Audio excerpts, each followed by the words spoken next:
Students, welcome to world of education. और आज की इस वीडियो के अंदर हम CS 101 का क्विज़ नंबर 4 जो है वो देखेंगे। ये आप लोगों के फाइनल टर्म के हवाले से इंपॉर्टेंट है, तो मेक श्योर आप लोगों ने हर कॉन्सेप्ट को अच्छी तरह से समझ लेना है। पहला क्वेश्चन देखते हैं। क्वेश्चन नंबर 1 है, टोटल आपके 10 क्विज़ थे और इसकी लास्ट डेट 25 जुलाई है। AI is helping to make. AI क्या होता है? आर्टिफिशियल इंटेलिजेंसी होती है। तो AI जो है वो किस लिए या किस लिए यूटिलाइज हो रहा होता है? तो ये आर्टिफिशियल इंटेलिजेंसी रोबोट्स को क्रिएट करने में हेल्प करती है। ठीक है, यानी कि आप ऐसा प्रोग्राम राइट कर देते हैं और उसके बाद आप रोबोट को जो है वो बना रहा होता है। तो यहाँ पे आपके हैंडआउट्स के मुताबिक इसका रोबोट्स आंसर है। मैं आपको आपके हैंडआउट से भी इसका एविडेंस दिखाता चला जाऊँगा ताकि आप लोगों को हर चीज़ की समझ आ सके। मॉड्यूल नंबर 170 आपका, और आपको यहाँ पे हाईलाइट लाइन मिल रही है AI is helping to make robots. AI जो होते हैं वो हेल्प करते हैं आपको रोबोट्स को मेक करने में, as shown in the figure, जिस तरह के आपको फिगर में दिखाया गया है। क्वेश्चन नंबर 2 देखते हैं। Sometimes when a device is continuously running it damage us. लेकिन जी समटाइम क्या होता है, अक्सर का जब आपकी डिवाइस जो है वो कंटिन्यूसली रन कर रही होती है, यानी कि पावर ऑन होती है, तो ये क्या करती है? डैमेज करती है यूटिलाइजिंग टाइमिंग को। अब ये यूटिलाइज टाइम आपके हैंडआउट से सिंपल एक लाइन है जो कि इसने उठा के दी हुई है, ये देखें, यूटिलाइजिंग टाइमिंग। ठीक है, ये आपको, मुझे इसका हैंडआउट से प्रूफ तो नहीं मिला लेकिन गूगल से मैंने इसको निकाला है, तो ये आ रहा है यूटिलाइजिंग टाइमिंग्स। ठीक है, वेव्स की फॉर्म में ये आपको बता रहा है। क्वेश्चन नंबर 3 हम देखते हैं। तो how many common forms of data mining, कितनी फॉर्म्स होती हैं डेटा माइनिंग की? तो ये 2 फॉर्म्स होती हैं।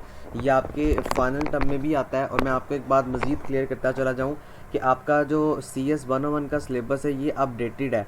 तो आप लोगों ने फाइनल टर्म को पास्ट पेपर से प्रिपेयर नहीं करना। आपके जो क्विज़ में MCQs आए होंगे ना, वही आपके फाइनल पेपर में आते हैं, वही रिपीट होते हैं।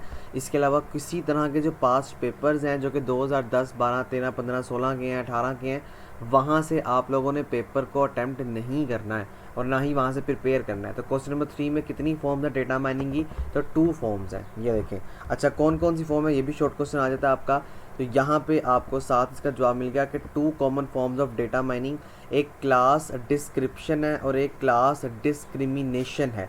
ठीक है, और जो क्लास डिस्क्रिप्शन होती है ये डील किसको कर रही होती है कि आपने प्रॉपर्टीज़ को आइडेंटिफाई करना है जो कि ग्रुप ऑफ डेटा आइटम्स हैं। ये आपका पेज नंबर 274 है। ये बहुत इंपॉर्टेंट आपका एक शॉर्ट क्वेश्चन भी है, इसको आपने देख लेना है। मैं अगर आपको सरसरी तौर पे फ़र्क बता दूं तो क्लास डिस्क्रिप्शन जो होती है ये आइडेंटिफाई करती है आपकी प्रॉपर्टीज़ को जो कि आपके डेटा आइटम्स के अंदर जो होती है गिवन होती है। इसी तरह से जो क्लास डिस्क्रिमिनेशन होता है ये आपकी जो ग्रुप डेटा होता है उसको 2 फॉर्म्स के अंदर डिवाइड करता है। इसने यहाँ पे लिखा हुआ भी होगा इसको कि class discrimination deals with identified properties, यानी कि 2 ग्रुप डेटा को डिवाइड करता है और उसको आइडेंटिफाई करता है। तो ये आपके पास एक MCQs की फॉर्म में सवाल आ सकता है और एक आपको शॉर्ट क्वेश्चन की फॉर्म में सवाल आ सकता है। तो ये क्विज़ के साथ साथ आपकी फाइनल टर्म की प्रिपरेशन भी है। ठीक है, उसके आगे देखें। क्वेश्चन नंबर 4 है आपका, matching geometric characteristics technique of recognising images is used. हमारे पास जो जियोमेट्रिक टेक्निक्स होती हैं वो हम उसको कैसे रिकॉग्नाइज़ करते हैं। रिकॉग्नाइज़ का मतलब होता है हम उसे कैसे पहचानते हैं। तो वो हम पहचानते हैं ऑप्टिकल करेक्टर रिकॉग्निशन के ज़रिए। यानी कि ऑप्टिकल करेक्टर एक टेक्निक होती है जो आपकी जियोमेट्रिक करेक्टरिस्टिक्स को मैच करने में मदद दे रही होती है। तो इसके लिए हम ये यूटिलाइज़ कर रहे होते हैं। इसको मैं आपको प्रूफ दिखाऊं अगर, तो यहाँ पे देखें, और ये आपके हैंडआउट से कंफर्म है। Matching geometric characteristics technique of recognising images, यानी कि रिकॉग्नाइज करने के लिए इमेजेस को हम क्या यूज़ करते हैं? ऑप्टिकल करेक्टर रिकॉग्निशन हम यूज़ कर रहे होते हैं। ठीक है, ये आपके फाइनल टर्म में भी आया हुआ है। ये वाली वेबसाइट वही है जो कि आपके फाइनल टर्म में पेपर आता है, तो ये MCQs में लिख रहे होते हैं। क्वेश्चन नंबर 5 देखें। A dash is a description of only that portion of a database pertinent to a particular user needs. आपने ये बताना है कि ऐसी कौन सी दिए गए ऑप्शन में से करेक्ट ऑप्शन है जो कि डिस्क्रिप्शन होती है आपके डेटाबेस के पोर्शंस की। तो वो सब स्कीमा होता है। आपने होपफुली इस कॉन्सेप्ट को पढ़ा होगा जो कि मॉड्यूल नंबर 151 में है। अगर आपने लेक्चर्स नहीं सुने तो आपको डिस्क्रिप्शन में पूरी मेरी प्लेलिस्ट मिल जाएगी जहाँ पे मैंने आपको डिटेल से हर चीज़ जो है वो समझाई हुई है। ये भी आपके बहुत इंपॉर्टेंट शॉर्ट क्वेश्चन और MCQs हैं जो कि 12 दफ़ा रिपीट हुए हैं। कि पहले स्कीमा क्या होता है, इस चीज़ को समझ लें कि a schema is a description. Schema जो है ये डिस्क्रिप्शन होता है of the entire database structure. यानी कि जो पूरा डेटाबेस है ना उसकी सब की यानी कि कंप्लीट डेटाबेस का जो स्ट्रक्चर होता है उसकी डिस्क्रिप्शन को हम स्कीमा कहते हैं। लेकिन जो सब स्कीमा होता है ये बेसिकली पेरेंट और चाइल्ड का रिलेशन है कि पेरेंट्स के अंदर क्या होते हैं, चाइल्ड सब के जो हैं वो एक ही पेरेंट के होते हैं। इस तरह सब स्कीमा जो है ये किसी ख़ास किस्म का डेटाबेस होगा, उस पोर्शन की डिस्क्रिप्शन को सब स्कीमा कहा जाएगा। अक्सर औकात ये भी क्वेश्चन आ रहा होता है डिफ्रेंशिएट बिटवीन स्कीमा एंड सब स्कीमा। तो स्कीमा का मतलब सारा डेटाबेस यानी कि होल डेटाबेस, होल वैल्यू आप समझ लें एक मिसाल के तौर पे। और जो आपके पास सब स्कीमा है वो फॉर सपोज एक वैल्यू में अगर आपको बात समझाऊँ तो 1 से लेके 10 तक की सब स्कीमा है, एक पर्टिकुलर खास पोर्शन की डिस्क्रिप्शन ऑफ द डेटाबेस इस कॉल्ड द सब स्कीमा। तो ये दोनों चीज़ें आपने याद रखनी है। अकॉर्डिंग टू योर एमसीक्यूज देखें तो वो क्या कह रहा था आपको, आपने पर्टिकुलर पोर्शन की जो है वो डिस्क्रिप्शन को बताना है, तो वो सब स्कीमा यानी कि सेकंड ऑप्शन यहाँ पे इसका राइट जो है वो कंसीडर किया जाएगा। ठीक है, उसके आगे क्वेश्चन नंबर 6 चेक करें तो क्वेश्चन नंबर 6 में देखेंगे वो कह रहा है the Turing test result of program doctor deployed by Joseph was dad. ये बेसिकली एक साइंटिस्ट थे जिन्होंने क्या किया था, एक टर्निंग टेस्ट को जो है वो परफॉर्म किया था, डेवलप किया था, तो ये पास हो गया था। सिंपल यहाँ पे पास आएगा जो कि आपके एक हैंडआउट्स की लाइन उठा के दी हुई है, तो ये पास होगा, इसमें समझाने वाला कोई काम नहीं है, ये इसका एविडेंस है। ठीक है, तो ये सिंपल आपने इस चीज़ को याद रखना है। उसके आगे क्वेश्चन नंबर 7 देखें तो सेल्फ ड्राइवन कार्स, ये थोड़ा सा जो है वो मुझे डाउट है इस चीज़ के बारे में, चूँकि ये मैं आपको बताता हूँ क्यों डाउट है। देखें जो सेल्फ ड्राइवन कार्स होती हैं ना, यानी कि जो खुद चल रही होती हैं वो रोबोट्स होती हैं, और इलेक्ट्रॉनिक मशीन्स हम उनको नहीं कह सकते हैं क्योंकि मशीन इटसेल्फ एक वो यानी कि एक मैकेनिज़्म होता है जो कि कुछ ना कुछ परफॉर्म कर रहा होता है।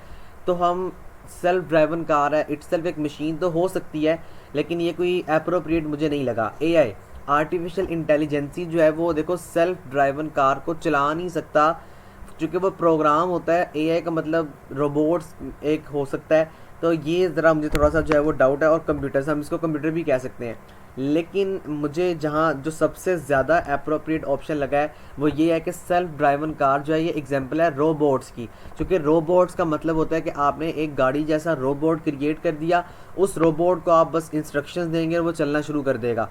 तो एआई नहीं हो सकता, एआई रोबोट के अंदर इस्तेमाल हो रहा है। इलेक्ट्रॉनिक मशीन भी नहीं हो सकता क्योंकि इलेक्ट्रॉनिक मशीन तो बहुत सारी है ना, जैसे जो इलेक्ट्रिसिटी से चलती हैं, लेकिन वो अपने आप तो नहीं चलती हैं।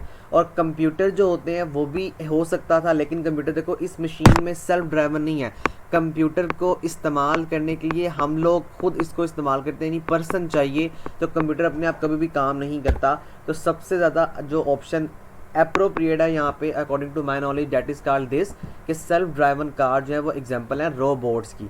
तो रोबोट्स इसका यहाँ पे राइट ऑप्शन जो है वो कंसीडर किया जाएगा।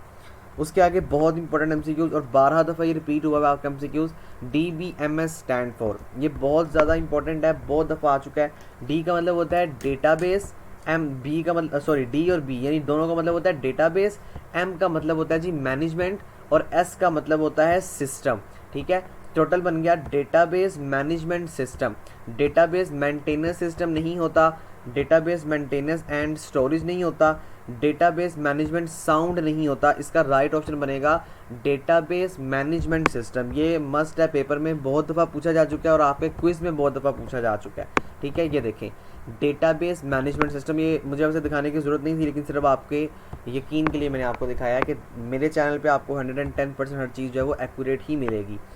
क्वेश्चन नंबर 9 देखें, information that was once buried in अ क्रेन record has become accessible because of database. देखो ये थोड़ा सा ट्रिकी क्वेश्चन है। वो क्या कह रहा है, इंफॉर्मेशन मालूमात जो है आपने बरिड कर दी यानी दफन कर दी किसी एक रिकॉर्ड में। ठीक है, थोड़ा सा अंडरस्टैंडिंग है। अगर आपने एक मालूमात को दफन कर दिया किसी भी एक रिकॉर्ड्स में, अगर आपको थोड़ा बहुत डेटाबेस का आइडिया है तो अक्रेन एक रिकॉर्ड का नाम है जो कि आप कुछ भी दे सकते हैं, आप उसको एक्सेस कर सकते हैं। किसकी वजह से एक्सेस कर सकते हैं, तो डेफिनेटली आप उसको डेटाबेस की वजह से एक्सेस कर सकते हैं। ठीक है, मैं आपको आगे जाके इसका प्रूफ भी दिखाता हूँ, लेकिन थोड़ा सा ट्रिकी क्वेश्चन आपके पेपर में इस तरह के भी आते हैं और फाइनल आपका थोड़ा सा ट्रिकी हो सकता है। देखो होता क्या है मैंने एक डेटाबेस बनाया, यानी कि जहाँ पे डेटा मैं स्टोर करता हूँ वहाँ डेटा पड़ा हुआ है, तो मुझे इस डेटा को एक्सेस करने के लिए, रिसीव करने के लिए एक डेटाबेस मैनेजमेंट सिस्टम की ज़रूरत है। तो कंप्यूटर्स नहीं हो सकता, ऑनलाइन मैनेजमेंट नहीं हो सकता, आर्टिफिशियल इंटेलिजेंस नहीं हो सकता, ये वाला इसका राइट ऑप्शन है। ठीक है, मैं आपको इसका जाके प्रूफ दिखाता हूँ। आपका मॉड्यूल नंबर 169 है, ये देखें पहली आपके पास लाइन है, लेकिन इसने ज़रा आगे पीछे करके दी हुई है, with the development of database technology, यानी डेटाबेस टेक्नोलॉजी की डेवलपमेंट की मदद से हम क्या कर सकते हैं, information that was once buried, आपने किसी भी इंफॉर्मेशन को एक दफ़ा दफन कर दिया किसी रिकॉर्ड में, तो उसको आप एक्सेस कर सकते हैं किसकी मदद से, डेटाबेस टेक्नोलॉजी की मदद से। तो यहाँ पे इसने डेटाबेस खाली दिया हुआ है, टेक्नोलॉजी आपको कंफ्यूज करने के लिए नहीं दिया हुआ, तो डेटाबेस यहाँ पे इसका राइट ऑप्शन जो है वो कंसीडर किया जाएगा। Question number 10, that is the last question of your quiz. People are working in sitting position due to computer science and has more chance to develop obesity. देखें people जो होते हैं working, काम कर रहे होते हैं बैठ कर, और ये ज़्यादा चांस बनता है, ये डिसएडवांटेज है बेसिकली कंप्यूटर का, कि ये वो जो है वो ऑब्सिटी को जो है वो गेन कर रहे होते हैं, यानी कि ऑब्सिटी हम कहते हैं मोटापे को। तो अगर ज़्यादातर लोग बैठे रहेंगे तो डेफिनेटली वो उनका पेट निकल आएगा या वो मोटे हो जाएंगे, तो ये एक डिसएडवांटेज है by health point of view of humans being computer का। आपसे पेपर में डिसएडवांटेजेस भी पूछे जा रहे होते हैं। ये देखें 289 के ऊपर ये आपको अवेलेबिलिटी है इसकी। नेगेटिव इम्पैक्ट्स ऑफ कंप्यूटर के अंदर पहली लाइन है, people are working in sitting position, और क्या करते हैं, गेन करते हैं, मोर चांस है कि वो ऑब्सिटी को जो है वो गेन कर लें या उसको एब्जॉर्ब कर लें, डेवलप कर लें, तो इसको मोटापा कह रहे होते हैं। तो ये आपको यहाँ पे उन्होंने बना के जो है वो दिया हुआ है। So this is the major disadvantage of the internet और कंप्यूटर साइंस। तो ये आप इसको इस फॉर्म में भी एज अ लॉन्ग क्वेश्चन बता सकते हैं। ये आपका जो है वो क्विज़ था, मैं उम्मीद करूँगा आपको हर चीज़ की समझ आ चुकी होगी। ये आपके फाइनल टर्म के हवाले से भी इंपॉर्टेंस रखता है और आपके क्विज़ के हवाले से भी इंपॉर्टेंस रखता है। और लास्ट में यही कहूँगा कि आप लोगों ने प्रीवियस फाइल से पेपर को प्रिपेयर नहीं करना। जो लेटेस्ट वीडियोस हैं 2022 की, 2023 की, वहाँ से आपने फाइनल टर्म की प्रिपरेशन जो है वो करनी है। Right, thank you so much, अल्लाह हाफिज़।